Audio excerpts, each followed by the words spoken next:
안녕하세요. 맥킨의 지혜투자 클럽입니다. 셀트리온. 자, 외국인이 이제 4일 연속으로 일단 순매수 행진을 하고 있습니다. 자, 주가는 이제 서정진 회장이 이제 모건 스탠리 글로벌 헬스케어 컨퍼런스에서 이야기했듯이 합병 이후에 내년부터 본격화된 어떤 실적의 어떤 상방을 할 수 있는 상황인데요. 예, 주가가 이제 저평가되어 있기 때문에 합병의 적기다 이런 어떤 부분들을 한 번 더 확인해 주고 있습니다. 그래서 합병 관련해서 주식 매수 청구권 가격인 15만원대를 이제 넘어가야 되는 것이 굉장히 좀 중요한 부분이죠. 이 부분 한번 살펴보겠습니다. 먼저 시장 흐름부터 한번 살펴봐 드리도록 하겠습니다. 자, 오늘 전반적인 어떤 시장 흐름들은 좀 살펴보면요. 원달러율 자체는 이제 2원 20전이 올라왔는데, 요런 상황에서 오히려 이제 외국인들이 오늘이 선물 쪽에서 대거 매수를 좀 해줬어요. 보통은 이제 원달러 환율이 빠질 때 이제 선물을 매수하는데, 오늘은 좀 올랐음에도 불구하고 4천억대 매수를 해줬고, 코스닥에서 매도하고, 거래소에서 매수하는, 좀 이제, 그리고 기관들 같은 경우에도, 예, 금융투자 중심으로 이제 거래소 코스닥에서 매수를 하고, 투신하고 연기금은 뭐 주로 좀 매도를 하는 흐름이었죠. 개인들 같은 경우에도 거래소에서는 매도하고, 코스닥에서는 매수하고, 그래서 이제 투자 주체별로도 조금 이제 수급이, 좀 엇갈린 어떤 흐름들을 보였고요. 그래서 이제 코스피 같은 경우에는 약보합세 2534선, 코스닥 같은 경우에는 2차 전지주들이 에코프로가 이제 90만원 때까지 이제 밑으로 내려가면서 1.71% 5장에 좀 더 많이 빠지는 흐름들이었죠. 그래서 이제 코스피 쪽에서는 하락 종목 수가 한 200개 이상 더 많았고, 코스닥 같은 경우에는 한 3배 가까이 하락 종목 수가 많았습니다. 그래서 섹터별로 조금 이제 한번 살펴보면요. 대형주 관점에서는 이제 뭐 삼성전자나 하이닉스 쪽, 그리고 오늘 LG전자가 5% 좀 급등을 해버렸잖아요. 3분기 실적 관련되는 부분이 회복할 것이다. LG전자도 이제 뭐, 그 기관들 목표가는 15만원인데, 거의 이제 뭐, 한 두 달 가까이 옆으로 가다가 지금 양봉이 거래량 나오면서 터졌고, 대형주 쪽은 좀 괜찮았는데, 이 소부장 쪽은 오늘 뭐, 아침에 좀 반짝했다가, 대부분 이제 그 윗골이 있는 원봉 형태로 맞춰버렸어요. 자, 그리고 이제 이 2차 전지 관련되는 부분에서는 뭐 에코프로 BM이라든지 포스코 쪽 관련되는 부분들이 개인들이 가장 뭐 관심이 있는 섹터인데요. 장기 어떤 실적이라든지 이런 부분이 좋음에도 불구하고 최근에 이제 인버스 이제 ETF가 KB 쪽인가요? 거기서 나오면서, 최근에 이제 바이오 쪽도 보시게 되면, 액티브 ETF가 막 출시되면서, 바이오 관련되는 어떤 개별주들이 등락을 크게 좀 하는, 수급 이슈들이 있었거든요. 인버스 관련되는 부분들이 나오다 보니까 당연히 이제, 에코프로 관련되는 부분도 영향을 좀 받는 거고요. 최근에 이제 주가가 이제, 올라가다가 이제 여기에서 150만원대에서 쇼스퀴즈가 나오고 난 다음에 공매도 관련되는 부분들이 어느 정도 이제 그 부분들이 좀 정리되고 난 다음에 다시 지금 쌓이고 있거든요. 그러다 보니까 이제 주가가 이제 고점을 돌파 못하면 제일 좋은 거는 이제 옆으로 이제 좀 110만원대를 유지하면서 유지를 하고 있다가 이제 올라가면 되는데, 최근에 이제 또 앞서 말해서 ETF 영향도 좀 있으면서 다시 이제 좀 빠지면서 89만 9천원. 뭐, 시간에는 이제 올라와서 이제 90만원에 맞췄습니다만, 이런 영향으로 2차 전지주들이 오늘 뭐, 포스코 DX 같은 경우는 이전 상장으로 엄청나게 뭐, 지금 올 초 대비해서는 거의 뭐, 10배 이상 올랐다가, 지금 이제 오늘 또 급락을 좀 했습니다. 이런 영향으로 2차 전지주들의 하락이 조금 이제 크게 나오면서 코스닥 하락이 좀 컸고요. 그 다음에 최근에 강세를 보였던 로봇주들도 빠지고 AI 관련되는 부분들도 다 빠졌습니다. 자, 그나마 이제 바이오 쪽 관련되는 부분들은 최근에 좀 강세를 보였다가 여기도 지금 알테오젠 같은 경우에는 또 이렇게 돌파를 했거든요. 바이오 쪽에서는 이 비만 당뇨라든지 의료에 관련되는 부분이 가다가 최근에는 뭐 알테오젠 같은 경우에도 몇 달을 쉬다가 지금 이제 돌파를 한 상태거든요. 요런 흐름들이 이제 HLB도 어제 이제 강한 흐름들을 좀 보여줬는데, 셀트리온은 유독 이제 이런 흐름에서, 자사주 매입이 끝나고 나면서 이 부분도 좀 역행을 하고 있죠. 그나마 오늘 이제 그 프로그램하고 외국계는 일단 매수세가 들어왔단 말입니다.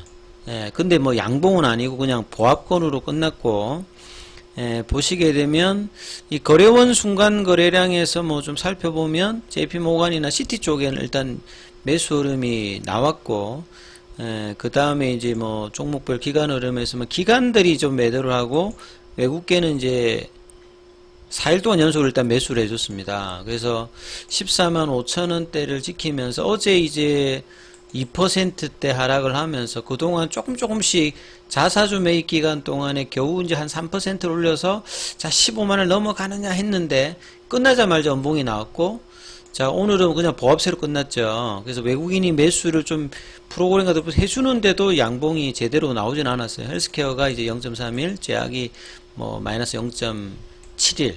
여전히 이제 베타 개수로는 가장 부진하는 종목이 이제 셀트리온입니다. 올해 종목 중에서 보면. 그래서 볼린저 밴드 상단의 어떤 시도들을 못하고 있는 상태에서 다시 지금 이제 이평선으로도 보면 이제 21 이평선과 5 이평선을 좀 물리면서 좀 내려가 있거든요. 그래서 지금 일주일 동안에 지난주부터 해가지고 올라가면서 겨우 지금 단기 추세 전환은 만들어 놨는데, 이걸 깨트리지 않은 상태에서 지금 이제 올라가야 되겠죠. 25일부터는 이제 뭐 그 합병 반대 관련되는 부분의 이야기들을 이제 뭐 신청할 수 있는 어떤 부분과, 근데 이제 10월 달부터는 이제 주주총회도 있고 매수청구권 관련되는 행사도 있고, 그래서 매수청구권 기준가 위로 올려놔야 이 뭐 반대 관련되는 어떤 물량들이 없는데, 이런 부분들을 이제 뭐 공매도 입장이나 뭐 그런 쪽에서는 15만원 밑에를 만들기 위해서 계속 이제 수급으로 이제 누르는 어떤 흐름들을 보여주고 있는데요. 그래서 좀처럼 이제 이 부분을 못 넘어가고 있는 어떤 상황입니다. 자, 기사 관련되는 부분들은 뭐 새로운 기사라기보다 계속 이제 서정진 명예회장의 그 회장의 이제 모건 스탠리 관련되는 기사가 또 나와 있어요. 보시게 되면. 그래서 이 내용을 보면 사실은 이제 뭐 주가가 이제 저평가되어 있는 시점이 합병의 적기다. 이거는 마치 뭐 주가가 이렇게 떨어져 있는 것들을 바라고 뭐 합병을 한다? 뭐 이런 뉘앙스인지 뭐 그 기사가 좀 애매모호해요. 그리고 이제 서정진 회장이 이제 가지고 있는 부분은 셀트리온은 직접적으로 가지고 있지 않지 않습니까? 헬스케어를 이제 가지고 있으면서 나중에 이제 합병하게 되면 합병 신주를 뭐 받게 되는데, 셀트리온 입장에서는 주가가 이제 저평가되어 있는 거죠. 퍼 레이셔도 보면 뭐 40이 안 되니까. 근데 헬스케어는 한 70이 넘으니까 셀트리온 헬스케어가 고평가를 받고 있고, 주가로 시가총액을 보면요, 셀트리온은 저평가를 받고 있기 때문에, 자 이런 부분에 대해서 이제 주주들이 굉장히 이제 뭐 좀 불만 섞인 어떤 부분들이 있는데, 아무튼 3월 달에 이제 복귀를 하고 난 다음에, 경영일선에 이제 복귀하고 난 다음에 세 가지를 약속을 했지 않습니까? 그리고 주가에서는 가장 반영도가 높은 게 합병이었고요. 그래서 이제 셀트리온 제약이 가장 많이 올라가고, 그 다음에 헬스케어, 셀트리온 형태인데, 순차병 되다 보니까 이제 그 셀트리온 제약은 이제 주가 상승이 그 뒤에는 이제 미미해져 버렸고, 셀트리온 헬스케어가 뭐 합병의 분위기를 떠올라면 올라가야 되는데, 이미 이제 셀트리온이 이제 주가가 떨어져서 셀트리온 헬스케어가 그런가 보기보다는 지금 퍼레이셔로 보면 셀트리온 헬스케어 같은 경우에는 70이니까 셀트리온이 훨씬 더 많이 사실은 이제 헬스케어보다는 주가가 윗단에 있으면서 이 합병이 돼야 정상적인데, 셀트리온은 주가가 전혀 떨어지고 난 다음에 안 올라가 있는 상태고, 셀트리온 헬스케어 같은 경우에는 뭐 상대적으로 뭐 좀 이제 고평가 받는 상태에서 이제 합병 관련되는 부분이 나오다 보니까, 오히려 순차병 이런 상황에서 주가가 헬스케어가 더 올라가기도 좀 뭐 상대적으로 셀트리온 대비해서, 그래서 셀트리온이 세게 좀 그 어느 정도 올라가면서 헬스케어도 올라가면서 뭐 요런 구조를 만들어야 되는데, 이게 좀 어정쩡한 어떤 상황이 좀 되어버린 거죠. 그래서 이제 세 가지 면에서 그 합병을 좀 반영했던 부분은 셀트리온 제약과 셀트리온 먼저 합병해버리고 헬스케어로 가는 요런 어떤 부분들이 이제 시장이 좀 바랬던 부분이었는데, 이런 부분들이 이제 순차 합병이 되면서 조금 이제 기대감들이 이제 합병에 대한 기대감들이 좀 떨어져 있는 부분이고요.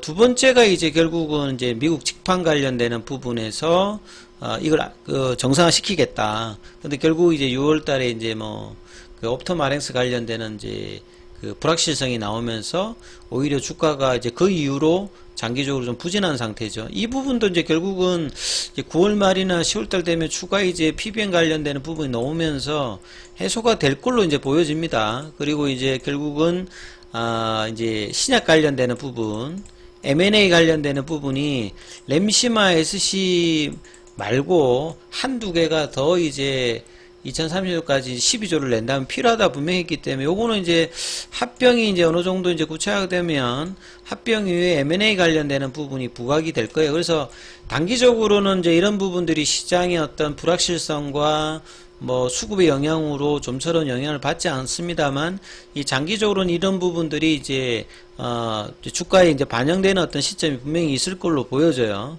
그리고 결국 이제 합병 이후에 이제 그런 부분이 될 건데, 당장에는 이제 합병 관련되는 부분에서 9월 말부터 10월 달까지 주가를 어떻게 이제 들어 올려 줄 수 있느냐. 결과적으로 이제 펀더멘탈 관련해서는 3분기 실적이 일단 좋을 거라고 이야기했는데, 이 부분에 대해서 분명히 이제 간담회 때 실망을 시켜주지 않겠다라고 이야기를 했거든요. 그러면 그 부분에 대한 약속이 항상 이제 9월 말 정도나 이제 실적 관련되는 이제 계약 관련되는 부분이 분명히 뜨잖아요. 이걸 통해서 좀 유출을 할 수 있을 거고요.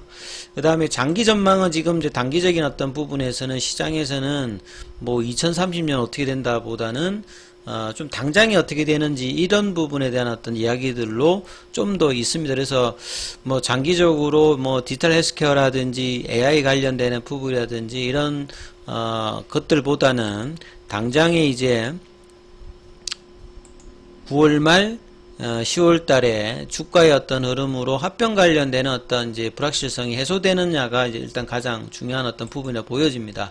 그래서 단기적으로는 15만원대의 어떤 안착을 해줄 수 있는 어떤 수급이 거래량이 터져서 좀 나오는 어떤 흐름들을 빨리 이제 갖느냐가 가장 중요하기 때문에, 자, 이런 어떤 흐름들이 셀트리온에서 좀 나와야 되겠죠. 자, 요 부분들 좀 참조하시면서 투자 흐름들 살펴보시기 바라겠습니다. 여기까지 하겠습니다.